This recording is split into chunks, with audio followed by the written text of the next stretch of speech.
Okay, class, good day. This is our topic for today. This is all about the part 3 of our discussion regarding pa rin sa indigenous groups na matatagpuan sa Pilipinas. So class, let us begin discussing this. Mainly, ang i-discuss natin today is all about the indigenous groups that are found in Luzon. Okay? So again, ulitin natin yung laging sinasabi ng Ma'am Jamie sa class that every indigenous group is considered as ethnic groups, but not all ethnic groups are indigenous groups. So I hope yun ay naging malinaw na sa inyo. Bakit? Dahil hindi ba, konting recap lang, pag sinabi nating indigenous groups class, ito ay grupo ng mga tao na matatagpuan natin sa isang parte o sa isang lugar lamang. Ibig sabihin, sila ay local doon. And when we say ethnic groups naman class, it refers to the majority group, no? Yung mas malaking grupo ng tao na matatagpuan natin sa iba-ibang lugar. For example, the Tagalogs. The Tagalogs are ethnic groups. Okay? So yung Tagalog, sa Bulacan lang ba natin matatagpuan? So hindi. Matatagpuan din natin to sa ibang bahagi ng Luzon, sa Mindanao, and then sa Visayas. That is also, ito ay tinatawag nating majority groups. Okay? At ang indigenous groups naman or indigenous groups class, ito yung specific lamang kasama sa minority. Okay? Sabihin, for example, the Kalinga, saan lamang natin sila matatagpuan? Sa Cordillera Administrative Region, specifically sa Kalinga, no? So yun po. Now let's dive right into this lesson class. Again, not all every ethnic groups, not every indigenous group is considered as ethnic group, but not all ethnic groups are indigenous groups. Okay, so let's dive right into our lesson.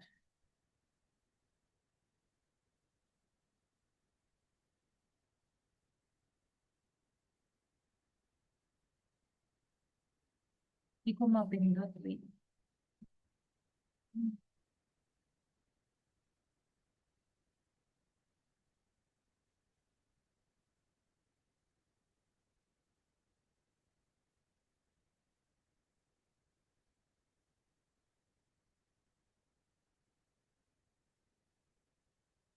So, I don't know, hindi ko mapindot ng mabilis.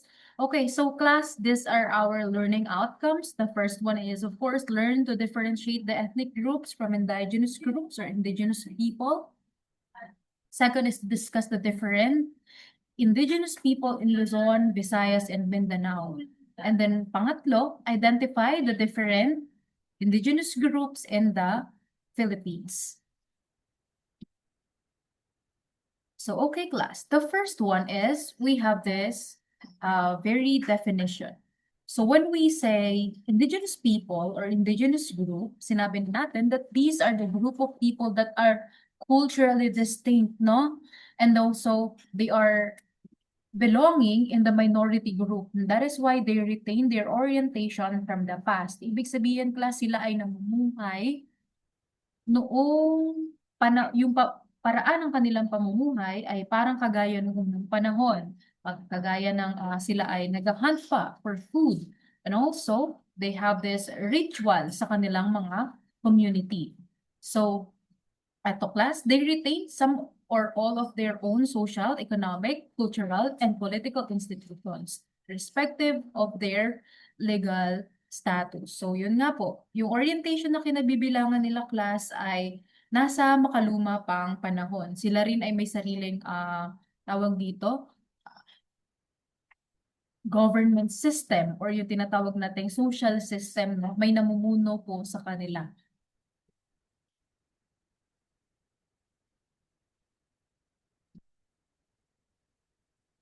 Okay, next. It came from a Latin word or from the Latin word indigena, which means native. So, ang kahulugan po ng indigenous people ay native people.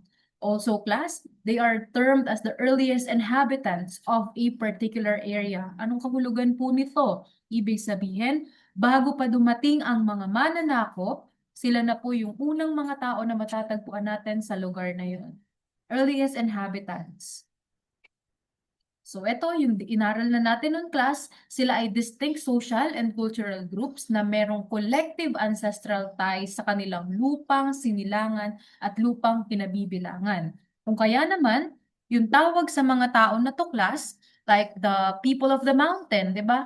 The Bonto. So, ay naka-term din or naka-anchor, naka-angkla din dun sa kanilang lugar na sinilangan. Their place of origin and ancestry. Okay. So ngayon, let's differentiate naman. What is the, or what are the differences between ethnic group and then indigenous people? So pag sinabi nating ethnic group, once again, it is the identity or the shared characteristic class based on the traditions, ancestry, language, history, society, culture, and religion. So it refers to the people who share the same ethnicity. Kumbaga, yung ethnic, pangkat etniko na yung kinabibilangan. Pag sinabi naman natin indigenous people class, ito yung mga taong, syempre, same ethnicity pa rin, but they are culturally distinct. Dahil alam niyo kung bakit. Hindi sila nahaluan noong way ng pamumuhay ng mga nanakop sa ating bansa. For example, ethnic group, Tagalog is an ethnic group, na ituro ko yan, as well as the Kapampangan. They have their own language, they have their own tradition. Pero paano sila naiiba sa indigenous people po? Sabi ko nga, itong ethnic group class ay nabibilang sa majority group, sa marami, okay? Or malaking pangkat.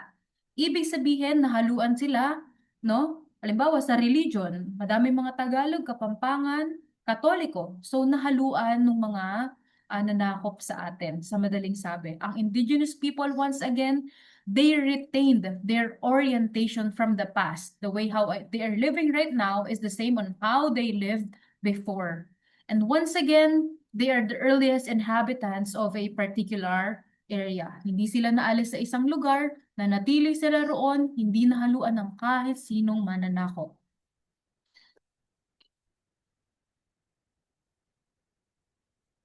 So eto, ethnic group versus indigenous people pa rin.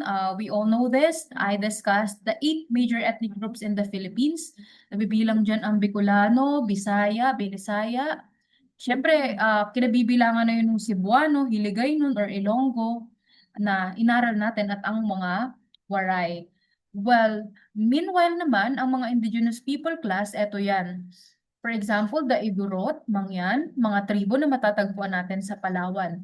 Distinct. Doon lamang sila makikita. Okay? So, malinaw na tayo. Puntahan natin itong tinatawag na characteristics naman ng indigenous people. So, we all know this. Saan ba sila matatagpuan? Sa kabundukan, sa mga kagubatan, lowland and coastal areas. And also, this is the sad part, class. They are among the poorest of the poor and the most disadvantaged social group. Bakit? Sa kanila yung madaming gutom, mataas ang mortality rate, maraming namamatay dahil sa malnutrition. Bakit? Kasi nga wala silang access dun sa health system na meron na tayo sa panahon ngayon. And also, the way how they live, syempre, 'di ba, kung tayo, pag nagutom, madaling makakabili ng pagkain, madaling makakakuha ng pagkain. Sila hindi, kailangan pa mapaghirapan bago makakain. So, yun.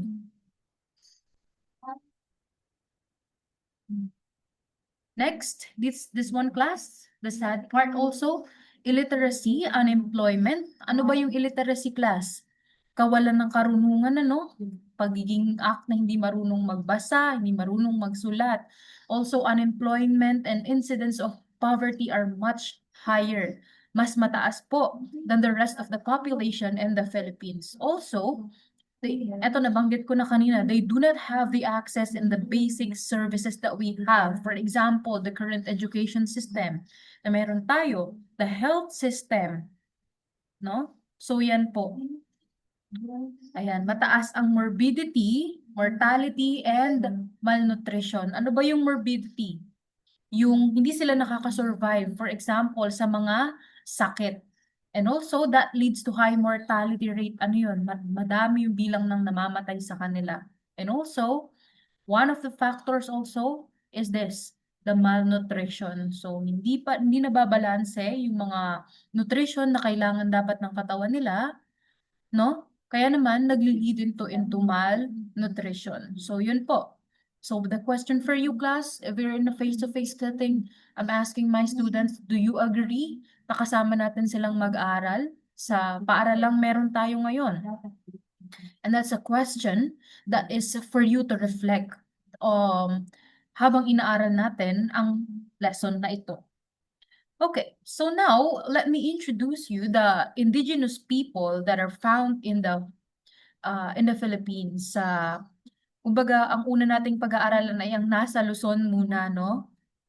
Specifically, the Cordillera Administrative Region, yung typical na kilalang kilala talaga. Okay, so ito, indigenous peoples in Luzon, class. We have here the Igorots. Yan ang una. Ano ba yung mga Igorot? Class, meron tayong tinatawag na isneg. Kung babanggitin o babasahin, pero pag pinronounce daw ito, it is pronounced as snug. Ganon. And also the Kalinga. Lahat ito, class, ay matatagpuan sa Cordillera Administrative Region. And then the Gadang, Ifugao, and Ibaloy. So yan po ang mga indigenous people na matatagpuan natin sa Luzon. Sila, class, yung grupong tinatawag nating Igorot. Kaya naman, pag sinabi nating Igorot, minsan nakakarakterize sila into one characteristic lamang. Pag Igorot, may mga tato. So, yung mga Igorot pala, marami pala silang subgroups pa. We have the Sneg, Snug, Kalinga, Gadang, Ifugao, and then Ibaloy. So, aralin natin isa-isa.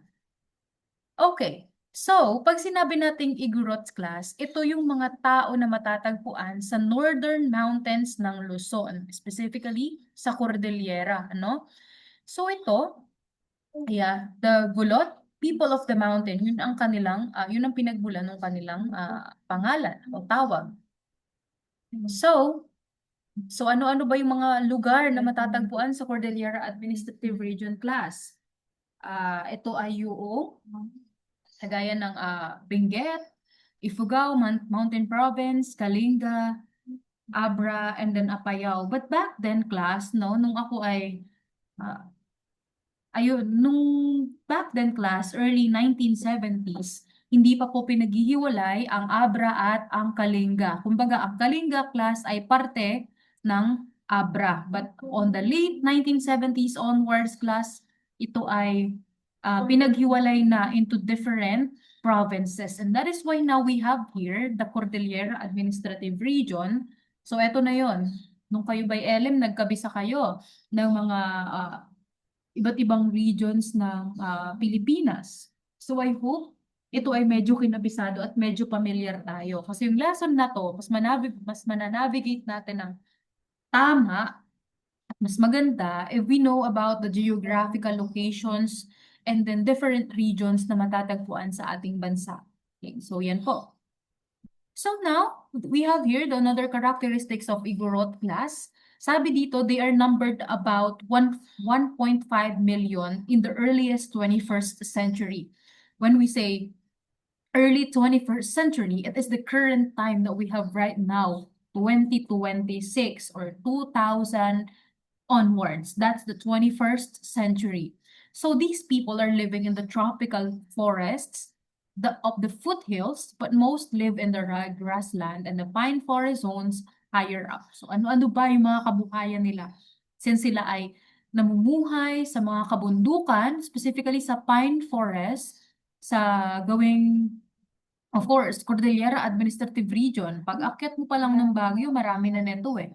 So let's dive right in and more about this lesson.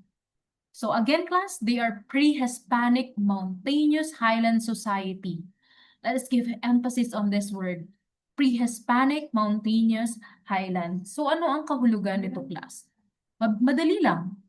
Sila ay present na o nasa bansa na natin bago pa dumating ang mga Spanish people. So they survived the colonization at ito ay isang bagay na naikwento ko na sa klase natin. Paano ba nila to na-survive? Ba't hindi sila nasakop? Diba? So yeah, that's for you to look back.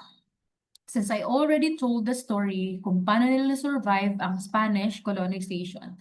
So, Class, they are the one of the oldest people, group of people na matatagpuan sa ating bansa.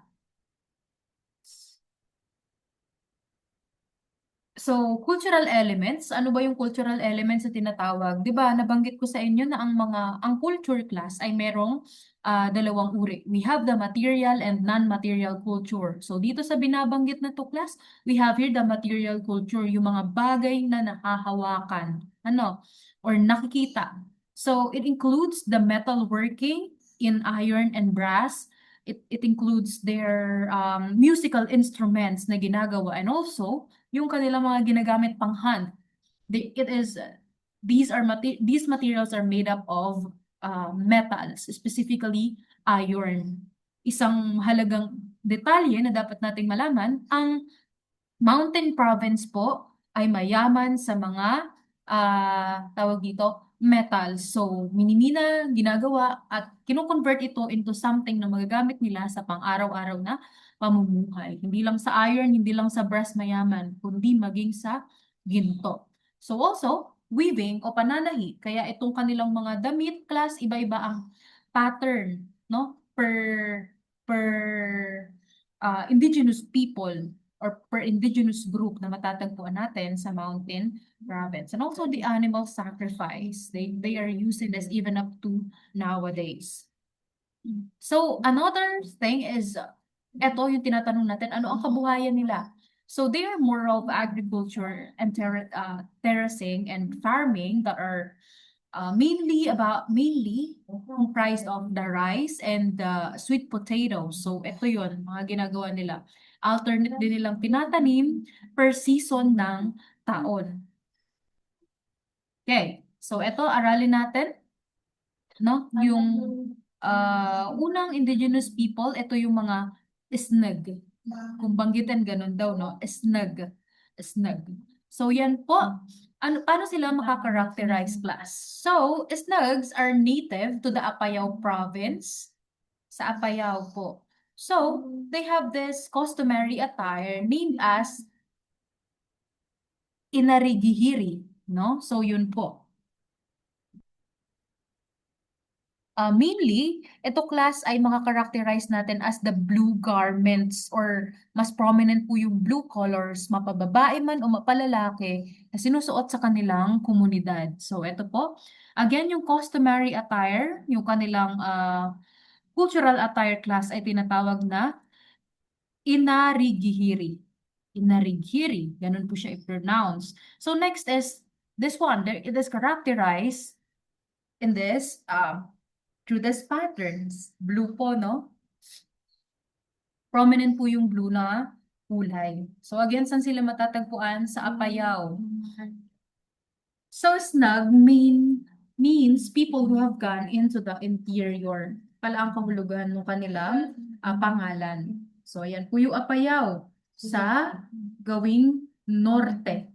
Itaas na bahagi ng Cordillera Administrative Region, northern part. Okay, so Highland Indigenous Group practicing unique culture. So these people are also referred by the Spanish as Los Apayaos. So referring to the river in which they are living along with.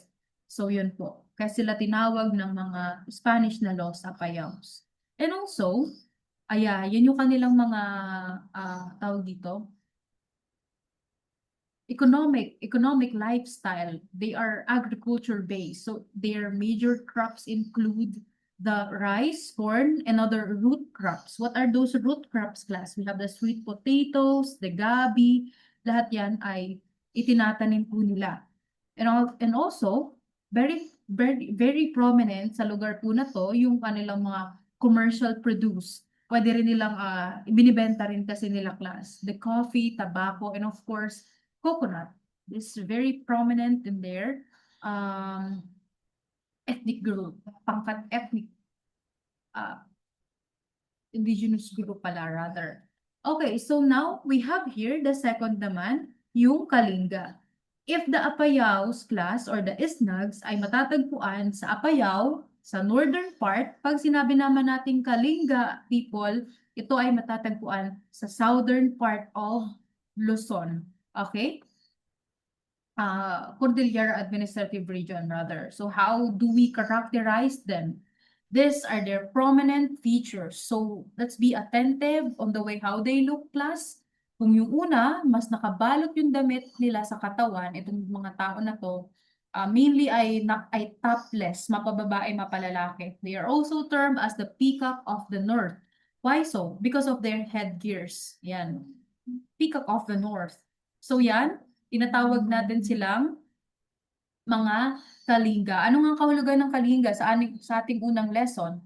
They are the brave warriors, mga nagpupugot sila ng ulo. So yeah, these people, kung bakit nakilala ang mga Igorot as magaling maputol ng ulo, it's because of the Kalingas class, no? So they are really the brave people na lumaban sa mga Spanish.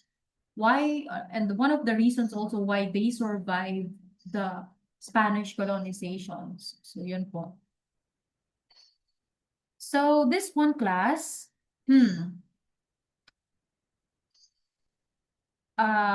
madalas silang tinatawag nga na Igorot, no? So, it is located at the Kalinga province, of course. So, yeah, nasa gitna po sila. They are found at the heart of Cordillera Administrative Region. So this one, they are known as the strong people of Cordilleras, the brave warriors, nabanggit nga natin, no? Yung Kalinga, ang kahulugan ay enemy or headhunters. They are good in beheading or pamumugot ng ulo ng kanilang mga kalaban. Yun yung sign of strength din nila. And also, have I told you the reasons or the meaning behind their tattoos? Class? Kapag maraming tattoo, ibig sabihin mas maraming napatay. Noong unang panahon yun ha, mapababae, mapalalaki. And also, tattoos signify beauty in their society. So next, we have here, so itama natin kanina, napagpalit ko pala siya. Republic Act 7878, kaya nasabi ko 1970 siya. But class, yung Apayao and Kalinga, no? Kalinga and then Apayao, ito ay pinaghiwalay class noong February 14, 1995. So you have to take note of this date. February 14, 1995. Medyo hindi rin ako magaling sa kabisaduhan ng mga dates, kaya napagpapalit-palit ko siya. And ano yung batas na proclaim kung bakit siya kung bakit siya napaghiwalay. That is the Republic Act 7878. So now we are ipinakilala na sa atin na ang Kalinga at ang Apayao ay dalawang magkaibang probinsya, no? Na under ng Cordillera Administrative Region. So this one class, of course, their main livelihood, because they are living in the hillside, is the rice terraces. And also, ayan, isang malaking factor or malaking bagay sa kanilang pamumuhay, yung Chico River System. So isa ito sa kanilang mga kinukuhanan ng pang-araw-araw na pamumuhay. Okay, so now we have here the indigenous people in Luzon pa rin. Now we have the attire of the Kalinga. So we have here the bangayat or the dalisdis. Ito yung tinatawag nilang headpiece. So, class, ganito ang attire ng mga Kalinga. We have here the gugumcha. Gugumcha of the Kalinga, traditional attire ng mga kababaihan. So, yan po. They have also here the dalisdis or ong-ong, ganun tawagin, the necklace, pawisak, earrings. Medyo mahirap lang maghanap ng pagpo-pronounce nila in online, so forgive me if some of the other pronunciation ay hindi ko mapo-pronounce ng kung paano nila pino-pronounce. So as much as possible, we are trying. We also have here their blouse. It's called the silop, and then the pilakad. The cross brands naman, yan, yung pa-cross na yan, na nakakabit din sa kanilang katawan. So yan po. The rest is for you to look at. So yung tinatawag na script, dagdag ko na lang, that is kain, yun ang tawag. So, eto naman, traditional attire kapag nakabahag. So, eto po.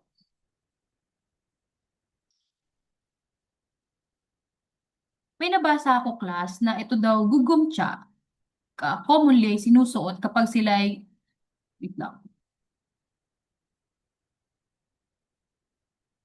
kapag sila ay merong traditional, tawag dito, religious practice na ginagawa. Ito naman mga bahag, common din siya, ginagawa din naman sa religious practices, but more common sa kanilang pang-araw-araw na pamumuhay noong unang panahon at magpahanggang ngayon. So class, medyo conservative na ang panahon din, nagbago na rin kasi no? So itong gugumtsa, nakikita na rin natin sinusuot nilang sa pang-araw-araw, specifically ang mga kababaihan. Okay, so next, pangatlong grupo, the indigenous people in Luzon, we have here the Gadang. Gadang. So, paano naman siya naiiba dun sa mga the Los Apayaws according to the Spanish people, the Isnag, no? Paano sila naiiba roon? I-define natin or kilalanin natin sila. So, Gadang can be found in the central region of Cagayan Valley and the province of Isabela. So, yung kanilang meaning, yung kahulugan ng kanilang mismong ah, pangalan ng grupo nila class ay nangangahulugang ah, burned, no? Or heat burned people. Yung ga nangangahulugang heat and then dang nangangahulugang burned. Paano sila makakarakterize? If we are going to differentiate them doon sa kilalang mga Igorot or Kalinga people, yung mga Kalinga class mas mapuputi. Pag mga gadang naman, mas maiitim or mas dark yung skin complexion na meron sila. So also, they are characterized in colorful dresses. Huwag malilito, mas maraming beads yung kanilang mga damit. Kung ikukumpara natin sa mga isneg, yung mga isneg mas balot yung katawan. Yung mga kalingga, mas topless, kumbaga, mas less yung damit nila. And also, this gadang ay mas maraming beads, no? Yung kanilang mga attire. Yun yung pinakakaibahan nila. It is comprised of what we call, yun, nandito pala, beads and semi-precious stones. Okay? Their everyday attire is very simple. Both men and women are usually topless, where their ceremonial and some is very striking. So this one is their ceremonial and some na sinusuot nila pag may mga rituals din silang gagawin. So these are the gadangs. So saan sila na matatagpuan? They are located in the river basin of Cagayan, much more specifically sa northern Nueva Vizcaya region, and also the Western Isabela, in some parts of Kalinga, Bontoc, and also in the other eastern parts of Ifugao and mountain province of Car or Cordillera. So yan na, sinasabi natin kanina. They are known as yung kanilang pangalan, the Gadang, means heat burned. They are generally having darker skin complexion compared to the Cordillera peoples. And also, class, how can we differentiate them if the Igorots do not believe in Christianity, class? Gadangs are mostly Christians. So, yan po. Marami sa kanila, Kristiyano, ma-impluensya. Magpahanggang ngayon pala. Okay, so now class, eto, puntahan naman natin ang pang-apat. So nakakailan na tayo? Tatlo. Ano yung una? We have the snag. Ano yung pangalawa? The kalinga. At ang sumunod, gadang. Sumunod naman, etong pang-apat, the ifugao. So, kilalanin natin sila. Ifugao class are the group of people naman na na makakarakterize natin kung titingnan natin ang kanilang pananamit bilang prominent naman yung red and black colors sa kanilang damit, no? So, yan po. Also, they have this pattern, magkaiba yung pattern nila compared sa mga Igorot or Kalinga people. So, yung kanilang pangalan, nagmula sa tinatawag nating ipugo o yung I meaning nun people and pugo meaning hill. So tingnan pa natin. So that's why tinatawag din silang people of the hill or from the hill. Again, it's the ipugo. I people, pugo, hill. Okay, so their main source of living is agriculture. Each village also is composed of 12 to 30 houses built near the rice terraces and other agricultural areas. So, yun nga po, they are well known or famous for their rice terraces in Mayoyao, and then the Banawe rice terraces. So these are the ifugaos, no? Rice is grown mainly on the terraces, while the sweet potatoes and other root crops are planted near the mountain side. So they are very good people when it comes to agriculture, and that is why class this region ay kilala sa kumbaga tawag dito, mountain farming. Yun yung term, mountain farming. So yan, nakaapat tayo. Puntahan naman natin ang panglima. Ito yung Ibaloy. So, kilalanin natin sila. So, Ibaloy naman can be found in the southeastern areas of Benguet. Ngayon, tingnan natin. Ano ang patterns na meron sila? Yung isa kanina, ang patterns, balikan natin tingnan nyo yung pananamit.